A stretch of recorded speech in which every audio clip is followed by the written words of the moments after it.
नमस्कार, रिवा 24 के ताजा तरीन अंक के साथ मैं शैलेंद्र। सबसे पहले प्रमुख खबरें। 23 वर्षीय युवक के ऊपर पेट्रोल डालकर जिंदा जलाने का मामला आया प्रकाश में।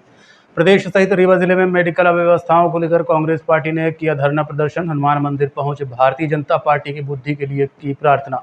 स्वच्छता अभियान की खुली पोल। शहर में कई जगह दिखा कचरे का अंबार। और रीवा में टैक्स वसूली को लेकर व्यापारियों में मचा हड़कंप। सरकारी भवनों और कार्यालयों के करोड़ों के टैक्स बकाया। इन खबरों सहित अन्य खबरें विस्तार से। सतना जिला अंतर्गत 23 वर्षीय युवक के ऊपर पेट्रोल डालकर जिंदा जलाने का सनसनीखेज मामला प्रकाश में आया है, जिसकी इलाज के दौरान मौत हो गई। घटना के संबंध में मृतक प्रकाश तिवारी के परिजनों ने बताया कि उसी के गांव के रहने वाले मुकेश पटेल सहित 5 से 6 की संख्या में युवकों ने प्रकाश के ऊपर पेट्रोल डालकर जिंदा जला दिया। घटना को अंजाम देने वाले ये पहले युवकों के साथ मारपीट भी की। पीड़ित का मरने के पहले बयान भी सामने आया है, जिसमें उसने बताया कि मुकेश पटेल ने अपने साथियों के साथ मिलकर इस घटना को अंजाम दिया है, जबकि उसका उनसे कोई विवाद नहीं था। वहीं मामले में परिजनों ने एसआई अमरजीत के ऊपर दबाव डालने और धमकी देने का भी आरोप लगाया है। के द्वारा जानकारी दी गई कि मुकेश पटेल द्वारा मेरे साथ मारपीट की गई। उसके बाद गाड़ी के निकाल के पेट्रोल डालकर मेरे ऊपर आग लगाई गई। उसके बाद कई लोग गए बुझाए गांव के लोग ही हैं, और ये लोग माने और लोग घरों में भी उनके दबाव डालते हैं। कई प्रकार के आग लगा के घटना की गई। विवाद का वजह क्या था इसमें? विवाद तो कोई खास विवाद इनका रहता नहीं था, ऐसा कुछ नहीं समझ में आता था। हाँ, जलाया कौन है? मुकेश पटेल और अजीत पटेल और कई लोगों को बता रहा था, 6-7 लोगों को। क्या उनके परिवार के हैं कि कौन है? नहीं, वो पटेल है। पटेल लोग है वो। तो ये क्या काम वाम करता था साथ में? क्या कुछ ऐसा काम नहीं करता था, यहाँ से काम यहाँ बेला एला में करता था। जान पहचान इनके कैसे? जान पहचान गांव के लोग हैं जी, गांव के लोग। प्रकाश तिवारी, पिता लक्ष्मी नारायण तिवारी 4-3 जी। 4 तारीख रिगरा की है। थाना कौन सा लगता है? थाना देहात, सतना जिला। सतना जिला जी। ये मौत अब आज हो गई? मौत आज हुई है रात को, कल रात को। कल शाम को 7 बजे। आरोपी क्या गिरफ्तार हुए जिनका? नहीं हुए, अभी उनके ऊपर कार्रवाई नहीं की है। पुलिस यहाँ उल्टा आके दबाव दे रही थी। अमरजीत कोई एसआई है, तो वो यहाँ उनके बहन को धमकी दे रहा था कि वो तो ठीक है, वो जल गया, लेकिन तुम लोगों को भी डाल के पेट्रोल जला देंगे तो तुम्हारा पूरा परिवार खत्म हो जाएगा। गांव के लोग धमकी बताते हैं। मुकेश पटेल सर जी जलाए। कहाँ का है मुकेश पटेल? रिगरा। काहे जलाया है? अरे उधर गए, उधर बहसबाजी होने लगी, खाने में पेट्रोल डाल दिया।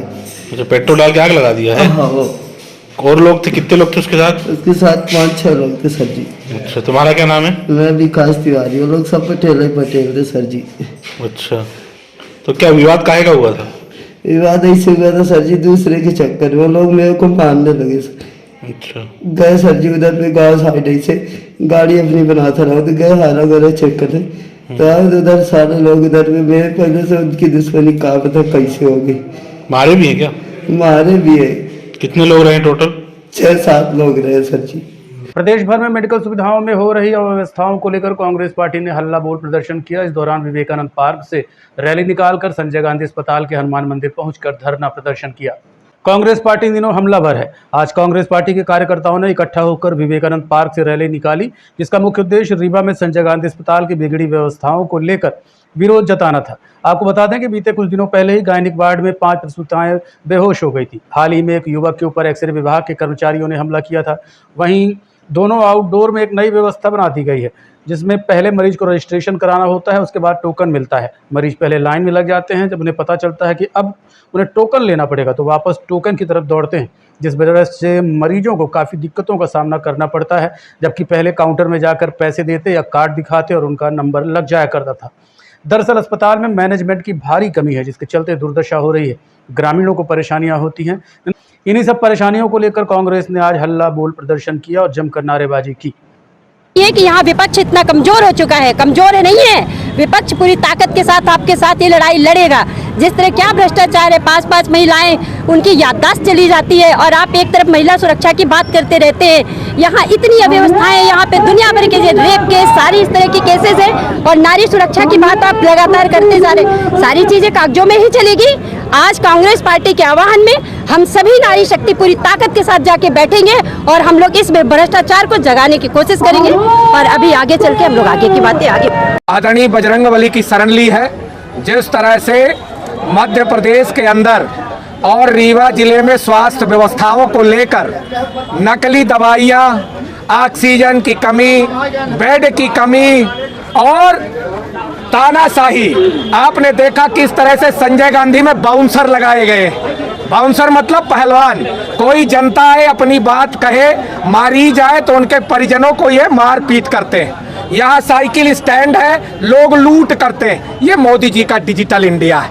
ये डिजिटल इंडिया है। कोई आदमी आए, भारत का ही नागरिक होगा, उससे आयुष्मान कार्ड, आधार कार्ड, अरे पहले आप दवाई करो, इसके बाद तय होगा कि क्या है।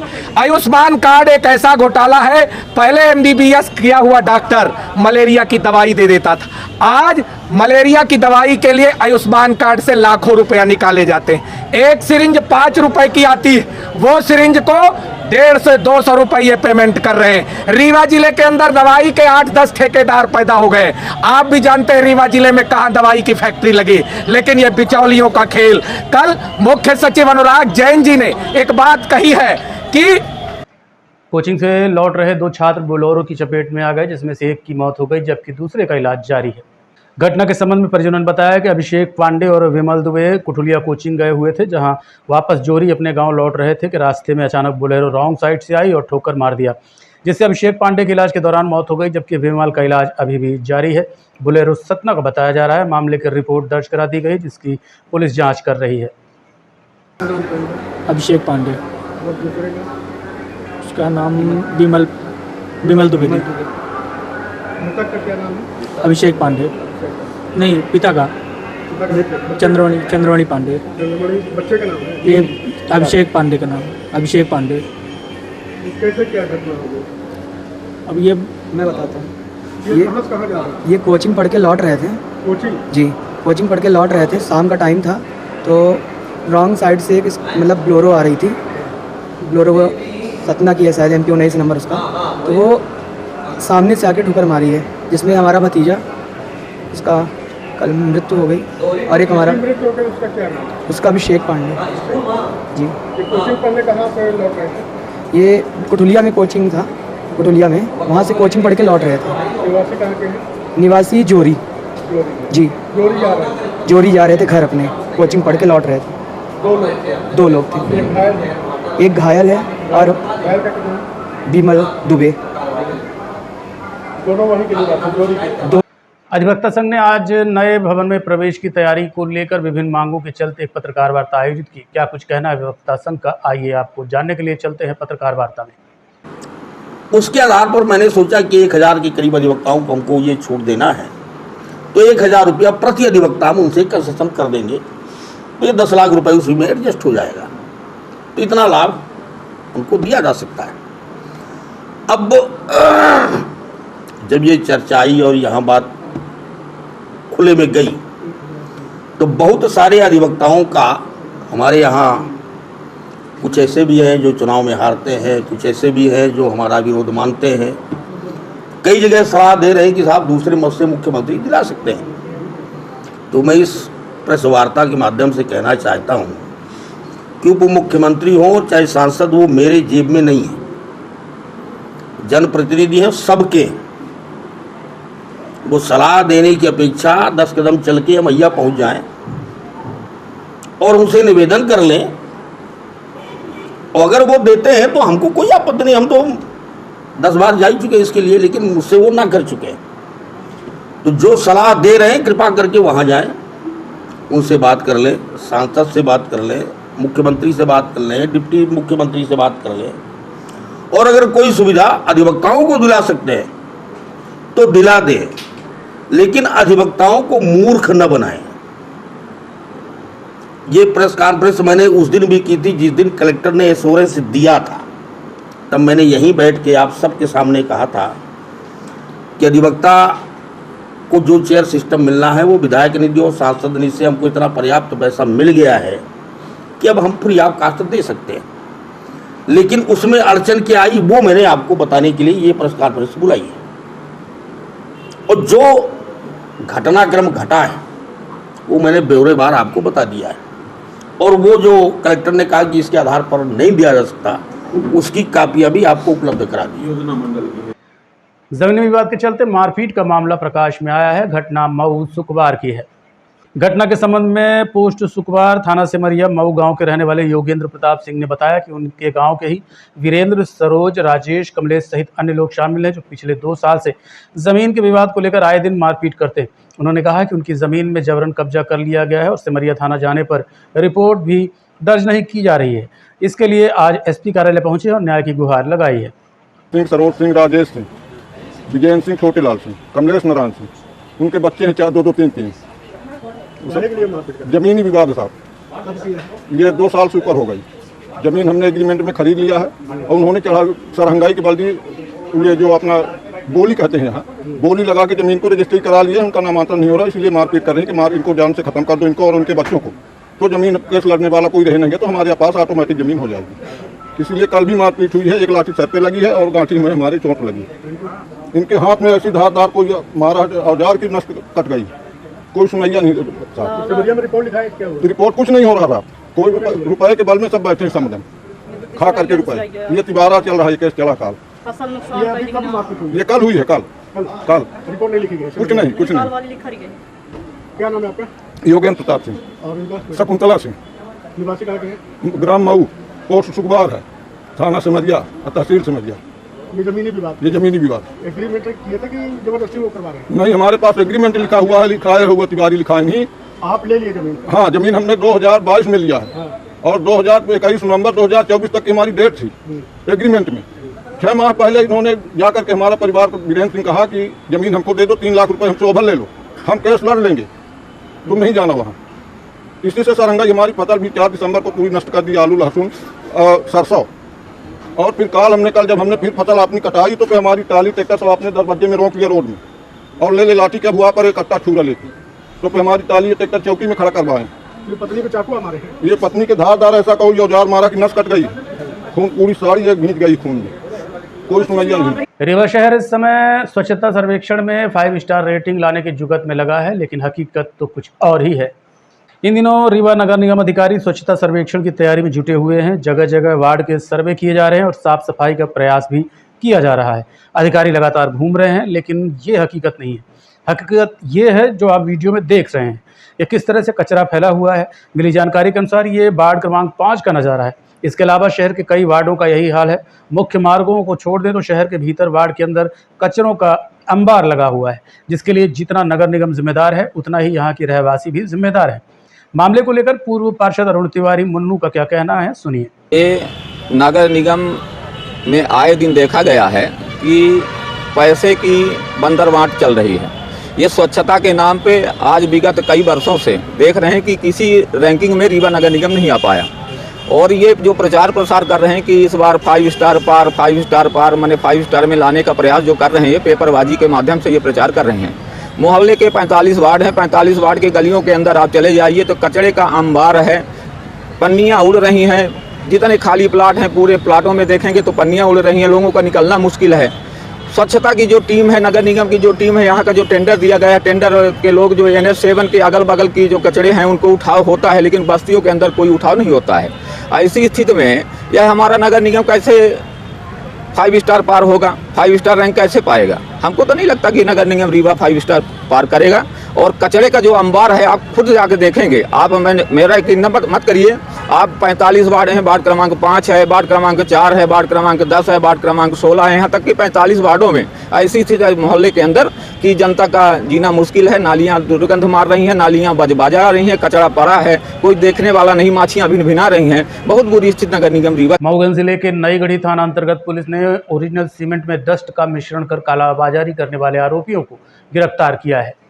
एसडीओपी अंकिता सुलिया ने बताया कि मुखबिर द्वारा सूचना मिली कि कुछ व्यक्तियों द्वारा ग्राम जयकरा जंगल में ओरिजिनल सीमेंट में डस्ट का मिश्रण कर कालाबाजारी करने के लिए खाली सीमेंट की बोरियों में भरा जा रहा है। सूचना पर पुलिस स्टाफ के द्वारा रेड कार्रवाई की गई, जहां 5 व्यक्तियों द्वारा ओरिजिनल सीमेंट में डस्ट मिश्रण करते पाया और उनसे पूछताछ की गई। साथ ही उनके पास से कोई वैध कागज भी नहीं मिले, जिस पर मौके पर 335 बोरी डस्ट, 710 बोरी सीमेंट, कुल 1145 बोरी, कीमत लगभग 2,48,000 रुपये माल जब्त किया और पकड़े गए आरोपियों के विरुद्ध कार्रवाई की गई। एक अवैध सीमेंट का कारोबार किया जा रहा है, मिलावटी सीमेंट तैयार की जा रही है तो जब वहाँ पर पुलिस ने अपनी दबिश दी तो वहाँ पर करीब लाखों रुपए का जो सीमेंट का मिलावटी सीमेंट तैयार की जा रही थी उसकी जब्ती की है। उसमें 5 आरोपियों को गिरफ्तार किया गया है। इसके 2 मुख्य आरोपी एक रावेंद्र मिश्रा निवासी घुमा और कैलाश गुप्ता निवासी कटरा, ये दोनों की अभी तलाश जारी है। ये फरार है, इनकी गिरफ्तारी की जानी शेष है।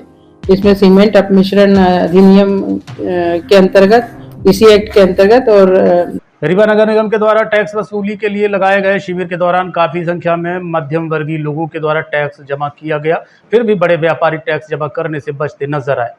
रीवा नगर निगम क्षेत्र के ठेकाहा, पड़रा सहित आधा दर्जन से अधिक बड़े व्यापारियों से टैक्स वसूली की कार्रवाई की गई। टैक्स न जमा करने की स्थिति में सामान जब्ती के साथ दुकानों को सील किया। नगर निगम उपायुक्त ने बताया कि इस दौरान कुछ व्यापारियों के द्वारा टैक्स न देने की बात कहते हुए धमकी दी गई। बताया जा रहा है कि वो रीवा के नामी व्यापारियों में आते हैं, लेकिन टैक्स वसूली करने के दल के साथ सामंजस्य नहीं बना पाए। इस दौरान नगर निगम ने जिन व्यापारियों से टैक्स वसूली नहीं हुई उन दुकानों को सील कर दिया है। ये इनके ऊपर 2,49,000 संपत्ति कर का बकाया था। इनको नोटिस दी गई 2 बार, और जब हमारा कर्मचारी इनके पास आए तो उनसे अभद्रता किया, बोला नहीं देंगे। तो ये बात हमारे आयुक्त महोदय तक पहुंची, तो आयुक्त महोदय का निर्देश हुआ कि नहीं, अगर हम इतनी सुविधाएं सबको दे रहे हैं शहर में और अगर कोई टैक्स ना दे और अभद्रता करे तो अच्छी चीज नहीं है। तो आज पूरे दल को भेजा है और हम लोग आए पूरे, और इनसे मनीष गुप्ता जी से आग्रह किया। जब आग्रह किया तो उन्होंने बोला कि हम वो चेक तो नहीं देंगे, आप अदा कर लेंगे। तो हम लोगों ने सूचना दी आयुक्त महोदय को, उन्होंने पुलिस बल उपलब्ध कराया। अब उन्होंने 2,49,000 का चेक दे दिया है। और उनका एक चीज हमारे एसडीओ साहब से भी इन्होंने नापा है, एक चीज ये सेट बना रखा है विदाउट परमिशन, और उसकी भी नापित हो गई है। तो इसके लिए कार्रवाई हमारा इंजीनियर विभाग कल परसों करेगा। नहीं, शासकीय नहीं, आम रास्ता है। इसमें इन्होंने वो सेट बना लिया है और दरवाजा गेट लगा दिया है, इसलिए उसका नपित वगैरह करा लिया है। और इन्होंने 1 दिन का समय मांगा, फिर अपना कर लेंगे। टैक्स इनका यही है कि नहीं देंगे। अब अगर आप शहर में है, पूरी सुविधाएं आपको मिल रही, नगर निगम दे रहा है और आपके पैसे से ही विकास होता है। अगर आप नहीं देंगे, बड़े सेठ हैं, तो फिर कैसे चलेगा? इसलिए हम लोग आए, उन्होंने दे दिया है। अभी ये 2-3 और हैं। एक विशाल वार्ड क्रमांक 18 में भी है, संदड़िया का एक बना हुआ है, वहां भी हम लोग जा रहे हैं। अभी एक अमित गुप्ता जी हैं, एक झवेरा जी है, कई जगह हम लोग जा रहे हैं। आयुक्त महोदय के निर्देशन से ये कार्रवाई हम लोग कर रहे हैं, कंटिन्यू जारी। गढ़ थाना अंतर्गत सेना के जवान ने घर में चोरी की जांच और एफआईआर के लिए पुलिस के उच्च अधिकारियों से न्याय की गुहार लगाई। गढ़ थाना अंतर्गत रहने वाले सूबेदार शैलेंद्र कुमार गुप्ता ने अपने घर में चोरी होने के संबंध में साक्ष्य प्रस्तुत किए हैं। साथ ही संबंधित थाने के पुलिस द्वारा सहयोग न करने के संबंध में पुलिस के उच्च अधिकारियों को पत्र लिखकर न्याय की गुहार लगाई है। उन्होंने बताया कि उनके यहाँ चोरी की सूचना मिलने पर 7 मार्च को वो गुड़ पहुंचे और 8 मार्च को पहुंचकर रिपोर्ट दर्ज कराई और 9 मार्च को पुलिस ने आरोपियों के घर से तलाशी ली। कुछ सामान भी बरामद हुआ, उसके बावजूद अभी तक कोई कार्यवाही नहीं की जा रही। उन्होंने फ़ोन करके हमें बताया कि आपके घर के अंदर चोर घुसे हुए हैं और गांव के सभी लोगों ने हमारे घर को घेर लिया। उन्होंने बोला पुलिस थाना प्रभारी गढ़ अवनीश पांडे निरीक्षक को फ़ोन करके हमने बताया कि हमारे घर में चोर घुसे हुए हैं, आप पुलिस टीम भेज करके उन्हें अरेस्ट करें। उन्होंने पुलिस टीम भेजा और गाँव वासियों के समक्ष उन्होंने 3 आदमियों को रंगे हाथ अंदर से पकड़ा। पकड़ने के बाद वो वहाँ पर लेकर चले गए थाना में। थाना में ले जाने के बाद शाम को छोड़ दिया। मैंने उसी समय अपने अधिकारी से आर्मी में बात करके छुट्टी ली और छुट्टी ले करके 7 तारीख को चल दिया और 8 को गढ़ में पहुँच गया। पहुँचने के बाद 9 तारीख को मैं टीआई साहब को आवेदन दिया कि मेरी एफआईआर दर्ज की जाए, जाँच की जाए और क्या क्या सामान बिखरा हुआ है। उसी समय एएसआई HD वर्मा जाँच अधिकारी थे और टीम गई थी, उन्होंने वीडियो वगैरह सब बनाया हुआ है, क्या क्या सामान चोरी हुआ है। और हमने भी जाकर के आवेदन पत्र और चोरी की लिस्ट की सामान की सारी उनको दी, जिस पर उन्होंने ये बोला कि ये बच्चे 15-16 साल के हैं, नाबालिग, इनके खिलाफ एफआईआर दर्ज नहीं हो सकती है। तत्पश्चात मैंने फिर एसपी साहब को फ़ोन से बताया कि सर ऐसा बोल रहे हैं। एसपी साहब ने बोला कि एफआईआर दर्ज होगी, ऐसी कोई बात नहीं है। फिर 1 दिन और गया, फिर उसके बाद टीआई महोदय को फिर से बुलाया गया मेरे अनुरोध से और जो चोरी किए थे उनके घरों में छापा मारा गया। छापा मारने पर एक के घर से आधा सामान कुछ बरामद हुए हैं, जैसे ब्लोवर हीटर, टीवी कैबिनेट। दूसरे के घर से भी नीला कलर का टेप बरामद हुआ। वो बोलता है कि मैं सिर्फ टेप लिया और कुछ नहीं। 2-3 दिन उनको टाइम मिल गया है, घर से बाहर इधर उधर सामान रख दिए, पूरा बरामद नहीं हुआ लेकिन कुछ बरामद हुआ है। उसके बाद जब हमने बोला कि एफआईआर दर्ज की जाए और मुझे कॉपी दी जाए, तो उन्होंने एफआईआर दर्ज करने से यह कहा कि मैं अज्ञात व्यक्तियों के नाम से एफआईआर दर्ज करूंगा लेकिन इनके नाम से नहीं करूंगा। मैंने बताया कि उनके माता पिता वयस्क जो है और बच्चे सब सम्मिलित हैं। तो और इसके बावजूद जब हमने जांच किया तो हमारा रैक बना हुआ है आरसीसी के घर के अंदर, तो वो लेडीज के पैरों के निशान है जो ऊपर चढ़ के बर्फ खोलने गई थी, जिस पर के हम टीआई महोदय मेरे को स्केल से उनके पैर के चिन्हों के नाप को देख करके थाना प्रभारी गढ़ को जांच के लिए दिया कि ये लेडीज घर के सामने वाली है जिसको मुझे शंका है, इसे बुला करके इसके पैरों के छाप की जांच कर ली जाए कितने सेंटीमीटर का है कि नहीं है। लेकिन अभी इस कार्रवाई को अंजाम को बंद कर दिया गया और मुझे बिना बताए बिना पूछे मुझे बाहर कर दिया गया और अपने मनमाने तरह से FIR दर्ज की कार्रवाई को पूरी की और मुझे बोला ये साइन कर दो। मैं साइन करने से इनकार किया। मैं बोला सर मैं असंतुष्ट हूँ, मैं इसके बारे में वरिष्ठ अधिकारियों से कुछ राय परामर्श मसला लूंगा कि उनका क्या ये कहना है कि ऐसा कोई संवैधानिक कानून है कि कोई बच्चे अगर 10-12 साल के हैं चोरी करे या रेप हत्या करे तो उनके खिलाफ कोई FIR दर्ज नहीं हो सकती, ऐसा TI का कहना है। लेकिन अभी हमने सभी ने देखा है कि बहुत से केसों में बच्चे रेप हत्या करते हैं तो उनको जुवेनाइल कोर्ट में पेशी होती है और उनके लिए भी बाल न्यायालय सुधार गृह है। लेकिन TI गढ़ आदमी स्वभाव से अच्छे हैं लेकिन वो क्यों बचाना चाहते बच्चों को, ये बात मेरे समझ से परे है और जांच को आगे बढ़ाना नहीं चाहते। जब ये फुटप्रिंट आया हुआ सोना चांदी जेवरात है जो कि 7 लाख के करीब के 8 लाख के है, GST का बिल भी है, मैं आपके सामने मीडिया में दिखाता हूं, उनको भी सुपुर्द किया। लेकिन बिल होने के बावजूद भी उन्होंने सोना चांदी को हटा करके केवल 80,000 राशि की। देखते रहिए river 24 news city cable network. मिलते हैं छोटे से ब्रेक के बाद। हड्डी जोड़ एवं रीढ़ रोग तथा स्त्री रोग एवं प्रसूति रोग का इलाज एक ही छत के नीचे। विघ्नहर्ता hospital and trauma centre, hotel landmark के पास, रतहरा, रीवा। डॉक्टर संतोष सोनी, पूर्व चिकित्सक, बॉम्बे हॉस्पिटल, मुंबई। हड्डी जोड़ एवं रीढ़ रोग विशेषज्ञ, छोटे चीरे एवं दूरबीन विधि द्वारा हाथ तथा पैर की हड्डियों का ऑपरेशन।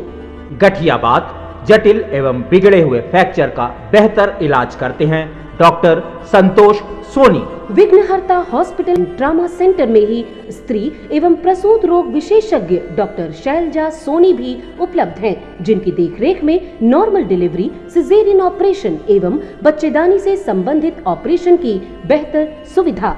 संतानहीन दंपत्ति तत्काल संपर्क करें। विघ्नहर्ता hospital and trauma centre, hotel landmark के पास, रतहरा, रीवा। सुविधाजनक एवं सफल इलाज हेतु आज ही संपर्क करें। विघ्नहर्ता hospital and trauma centre, hotel landmark के पास, रतहरा, रीवा। मोबाइल नंबर 7828781983 अथवा 8462956774 पर।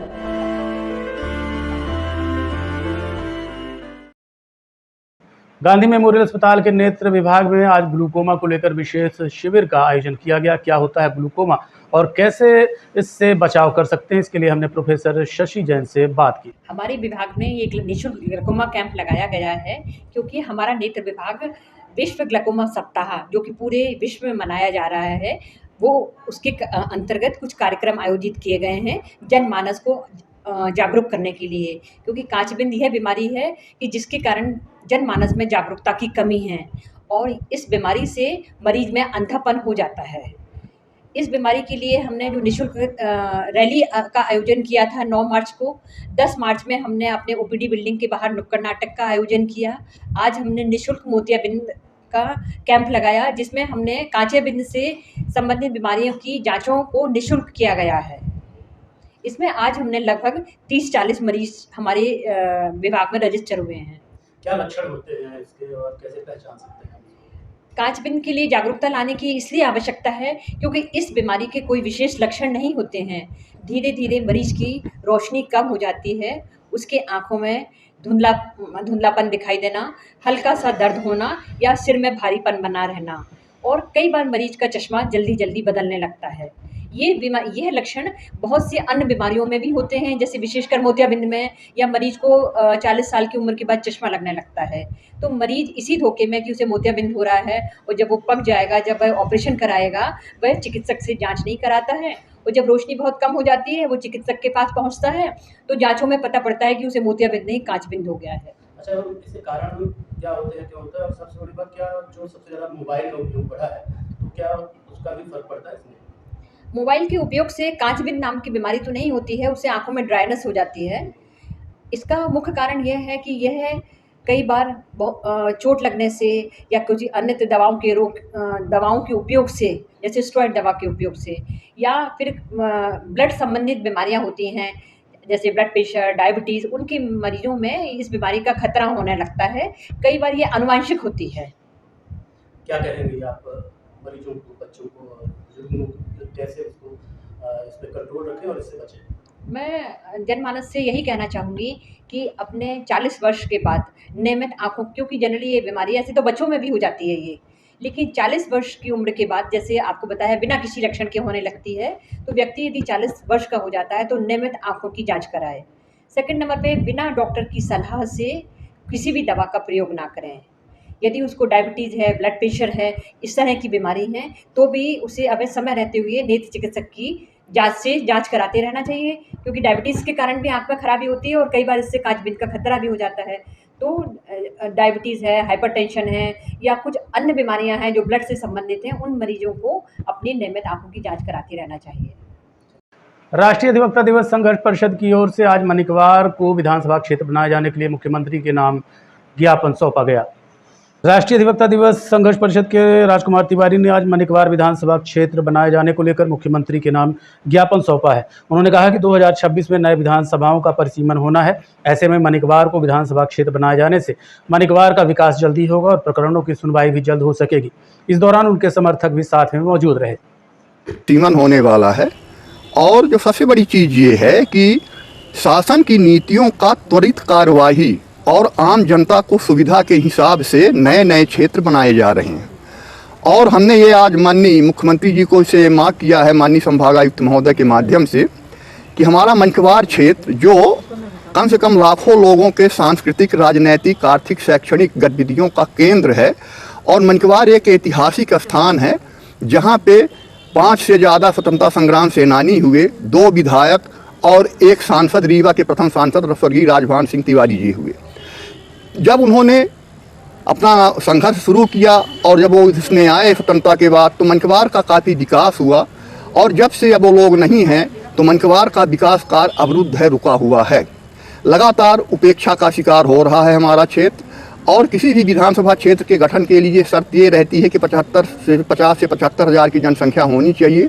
तो लगभग लाखों लोगों का वो केंद्र बिंदु है, सैकड़ों ग्राम पंचायतों का, ग्रामों का केंद्र बिंदु है सब तरह से।